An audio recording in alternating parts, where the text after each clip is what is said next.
దుఃఖం పోయి లిస్టు చేతిలో పెడితే గవన్నీ కట్టిస్తానికి ఎట్లా లేదన్నా ఓ 20 నిమిషాలన్నా పడుతుంది.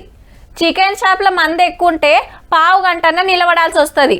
మార్కెట్ పోయి కూరగాయలు తీసుకురావాలంటే అర్ధగంట పక్క. 7 కన్నా ఓన్ రబ్బా, నిమిషాలలోనే అయిపోవాలంటే నడుస్తుందా? కానీ గల్ల పుణ్యమా అని పబ్లిక్కు సుత గదే అలవాటైందబ్బా. ఫోన్ తీసుడే, బుకింగ్ చేసుడే, చూస్తుండగానే ఇంటికొచ్చుడు. అయితే తెచ్చేటోళ్ళ తిప్పలు తెచ్చేటోళ్ళకు ఉన్నాయబ్బా. అమ్మయ్యా 10 నిమిషాల పరేషాన్ తప్పిందని జరంత నిమ్మలవాడొచ్చురు మనోళ్ళు. Swiggy, Zomato, Blinkit, Big Basket కంపెనీలతో మాట్లాడి గా రూల్ ఎత్తేపించింది సెంటర్ గవర్నమెంట్.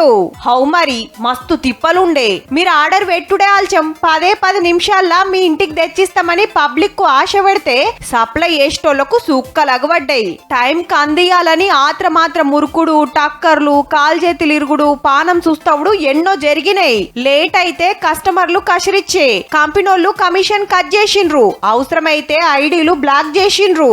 వాళ్ళు మంచిగానే ఉంటారు, వీళ్ళు మంచిగానే ఉంటారు. నడిమిట్లా వీళ్ళకే మస్తు తిప్పలా. చల్ గిదే మురికిచ్చుడని క్రిస్మస్ నాడు డిసెంబర్ 31 నాడు గిగ్ వర్కర్లు కొన్ని గంటలు సమ్మె చేస్తే గా సురుకు అందరికి దాకినట్టుంది. గా యాప్ కంపెనీలతోటి చర్చలు చేసి 10 నిమిషాల్లో తెచ్చిచ్చే పని బంద్ పెట్టిచ్చిర్రిగా. గట్లనే డ్యూటీలు ఏమన్నా అయితే అక్కెరొస్తుందని ఇన్సూరెన్స్ స్కీమ్ కూడా పెట్టింది సెంటర్ గవర్నమెంట్. ఇంత రిస్క్ తీసుకున్నా మాకేం మిగులుతలేవు, కమిషన్ పెంచాలనే డిమాండ్ కూడా ఉన్నది. అదేం చేస్తారో మరి.